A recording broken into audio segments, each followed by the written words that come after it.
My life in Phoenix, Arizona, had been a quiet rhythm for years, a comfortable, if sometimes monotonous beat of elementary school lessons and evenings with my daughter, Lily.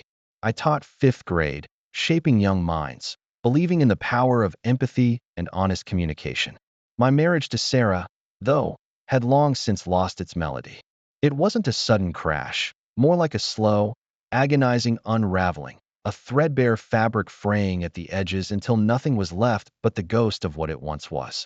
Sarah, a stay-at-home parent, had grown increasingly resentful, I think, feeling trapped by a life she hadn't quite foreseen.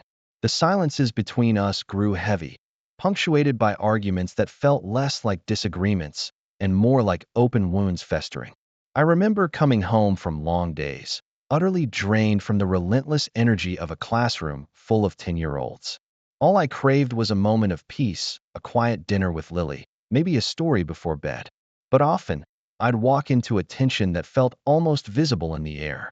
Sarah would be there, her phone often in her hand, sometimes seemingly just scrolling, other times angled subtly in a way I couldn't quite place. She'd ask about my day, her tone flat, almost challenging, and then the slightest sigh, the smallest expression of my exhaustion, would set her off. It felt like walking on eggshells, every word carefully weighed, yet somehow always managing to be the wrong one. I tried, truly, I did, to salvage some semblance of normalcy for Lily. Her bright, innocent eyes were my compass, my reason to keep pushing through the growing chasm between Sarah and me. We finally admitted what had been undeniable for months. It was over. The divorce papers were filed, and a knot of dread began to tighten in my stomach, not for myself, but for how this would impact Lily. I clung to a naive hope that we could navigate this like adults, for her sake. That hope, I would soon discover, was a cruel mirage. The divorce proceedings quickly shed any pretense of civility.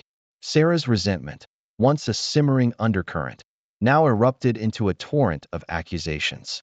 She painted me as an absentee father, emotionally distant, consumed by my job. Each accusation felt like a stab, a distortion of the reality I knew, the hours I'd spent helping Lily with homework, teaching her to ride her bike, reading her bedtime stories until my voice was hoarse. That's when I started to notice things more acutely. Sarah always had her phone, not just for idle scrolling, but during our arguments, during our strained co-parenting discussions about Lily's school, even during seemingly mundane interactions when I'd return home. Sometimes, I'd catch a glint of the camera lens or hear a faint click, and a cold wave of unease would wash over me. She'd provoke me with a cutting remark, an unfair criticism of my parenting, and then when I, tired and frustrated, finally raised my voice, she'd have this strange, knowing look in her eyes. It was a subtle shift in the dynamic, almost imperceptible at first, but over weeks, it became a pattern. The arguments escalated quickly, almost too quickly, and I'd often find myself saying things out of pure exasperation, things I didn't mean, things I'd immediately regret. I felt like I was being watched, being recorded, but the idea seemed too paranoid, too much like something out of a bad movie. I dismissed it, telling myself it was just the stress, the bitterness of a dying marriage playing tricks on my mind. Lily, innocent and oblivious, was the only thing that kept me grounded, her laughter a fragile shield against the growing toxicity in our home. Family court began, a sterile, unforgiving arena where the most intimate details of our lives were laid bare.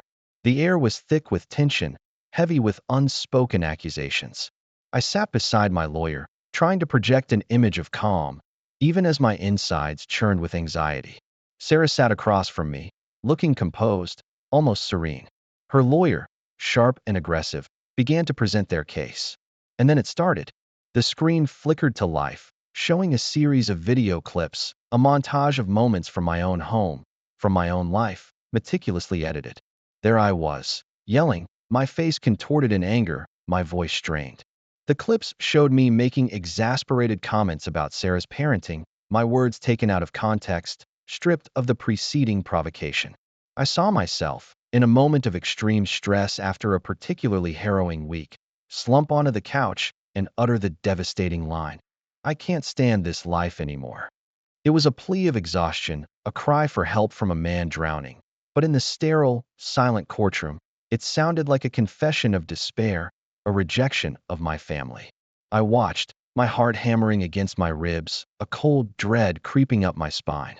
The clips were jarring, manipulated, yes, but undeniably me. My frustration, my exhaustion, my momentary lapses in composure, all weaponized against me. The judge's expression hardened with each clip. She granted Sarah full custody, citing my emotional unsuitability, and severely restricted my visitation rights. My world imploded. I felt a visceral rip, as if my very soul was being torn in half. Lily, my sweet Lily, was ripped away based on this fabricated narrative, and I was utterly helpless, utterly betrayed. The courtroom lights blurred through a haze of unshed tears as I stumbled out, the silence deafening, the injustice of physical weight pressing me down. The days and weeks that followed were a blur of grief and despair. The silence in my apartment was deafening, a constant echo of Lily's absence. I went through the motions at school, teaching by rote, my mind elsewhere, constantly replaying the devastating montage in my head, feeling the sharp sting of betrayal. There were moments I just wanted to give up, to curl into a ball and let the pain consume me. What was the point? My life, my connection to my daughter, had been shattered by a lie. My sister, Clara, was the one who pulled me back from the brink. She saw the hollow look in my eyes, the way I'd lost weight, the way I barely spoke. Daniel, she told me one night, her hand firm on my shoulder, you can't let her win like this. This isn't right. You know it's not right. We have to fight.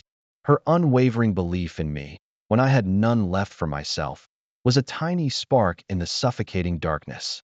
She pushed me to consider options I hadn't even dared to dream of, to question the unquestionable.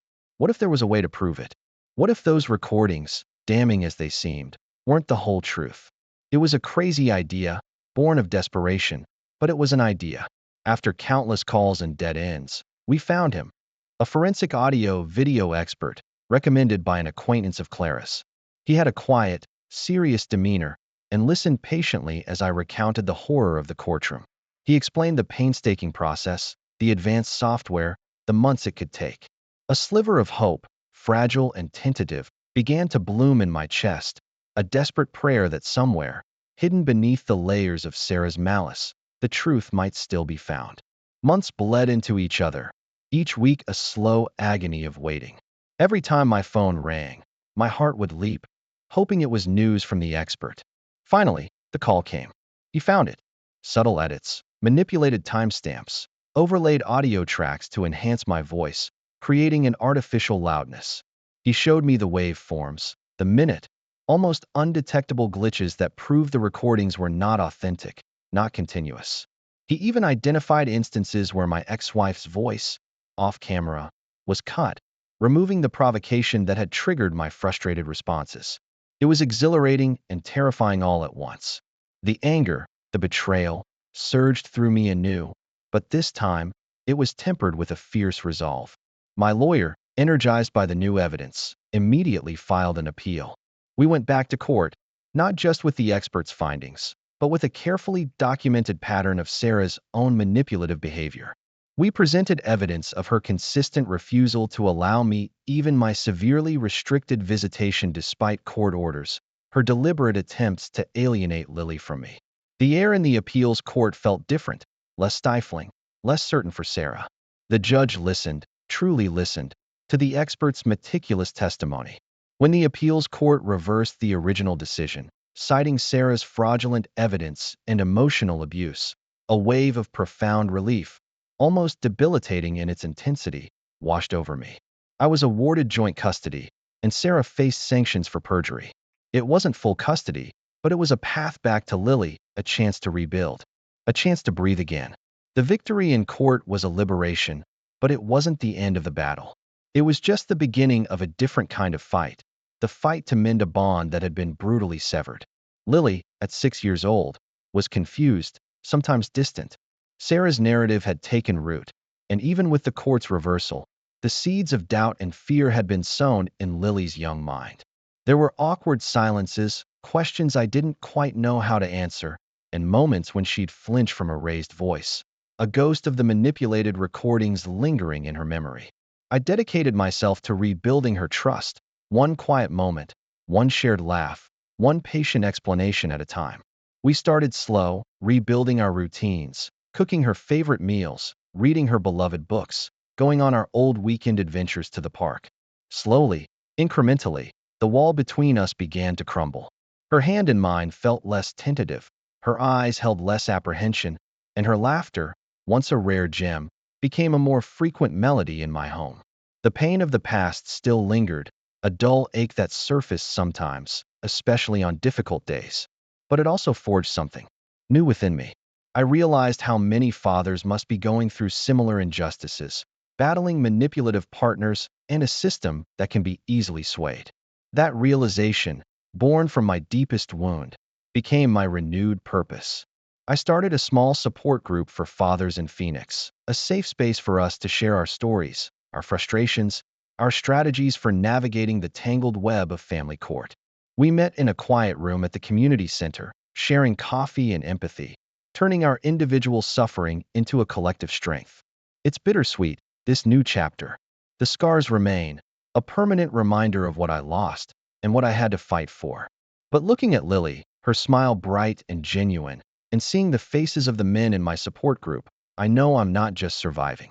I'm living with purpose, with love, and with a voice that now advocates for others who once felt as silenced and helpless as I did.